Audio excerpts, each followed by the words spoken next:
सत्येंद्र त्रिपाठी। वो कैसे वायबल थी पहले, तो वो स्टडी करे तो हमको हल मिल जाएगा। शुक्रिया।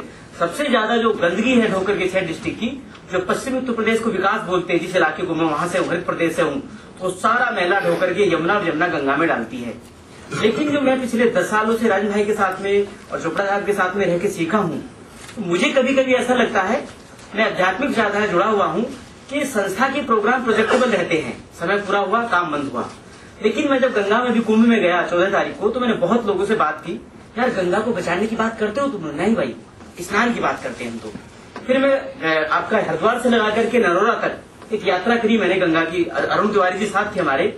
उसमें हमने लोगों से बात की जो गंगा की बिल्कुल पास के गांव है, कोई रिश्ता गंगा के साथ नहीं है, कोई सरोकार नहीं है, केवल उसको नदी मानते हैं या बस स्नान का मतलब मानते हैं। तो मैं निवेदन करूंगा इस सब आंदोलन के साथ, एक तो नीति में जन भागीदारी हो, जैसे हम लोग हिंडन जुड़े हुए हैं, तो वो भी रखा जाए कि नदियों को भी बचाया जाए, और साथ साथ एक ऐसी कैंपेन चलाई जाए जिससे हृदय परिवर्तन हो, दृष्टि परिवर्तन हो, लोगों के मन में गंगा को माँ का भाव पैदा हो, और वो निरंतर चले, प्रोजेक्ट हो या ना हो, वो रेगुलर चले, डोर टू डोर चले, गांव टू गांव चले, तब जाके लोगों के मानस बदलेंगे। और जब दिलों में भाव पैदा होगा तो निश्चित रूप से गंगा बचेगी। सरकार बचाए नाम से पब्लिक बचा लेगी गंगा को अपने आप। तो वो बहुत महत्वपूर्ण विषय है जो मैंने 10 सालों में संस्था के साथ रह करके सीखा है, समझा है। मुझे लगा है कि इस क्षेत्र में भी हमें पहल करनी चाहिए। लेकिन जो लोग थोड़ा आध्यात्मिक होता है तो समझते हैं तो रूढ़िवाद में चला गया। असली अध्यात्म हृदय परिवर्तन करता है, वहीं से चीजें आगे बढ़ती हैं। जय हिंद।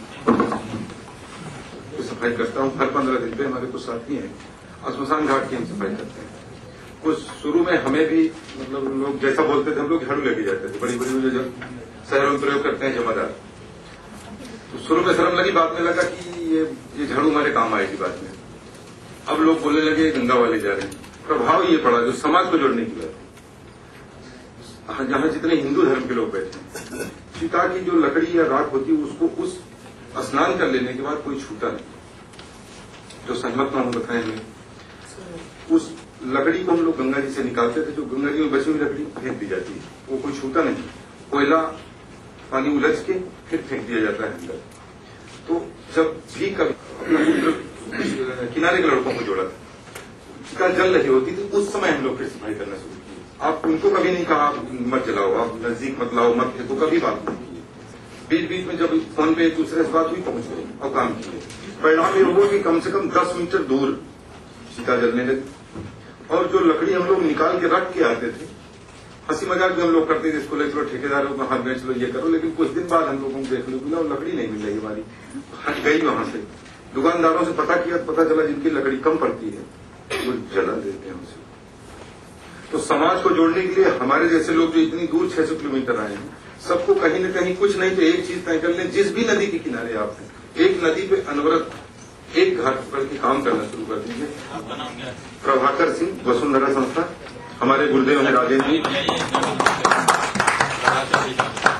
मुझे तसल्ली उस दिन हुई जब एक मल्लाह ने मुझे फोन किया कि एक बैल सड़ा हुआ जा रहा है, स्लोगन लिखे वहां या कुछ सुझाव कि आप लोग गंगा गंदा न करें, वहां नंबर लिखा था। एक बैल सड़ा हुआ जा रहा है, तो बस फोन माध्यम बना और कुछ लोग नौजवान जुटे और चले गए, नाव से ले आए उसको। नाव से जब उसको पकड़ लिए, रस्सी लगा के, वो जो नाव रोकने वाला होता है, जब लेके चले तो फिर हवा की दिशा ऐसी थी कि लगा नाव से कूदना पड़ेगा, समझ में नहीं आ रहा, बहुत सड़ा हुआ।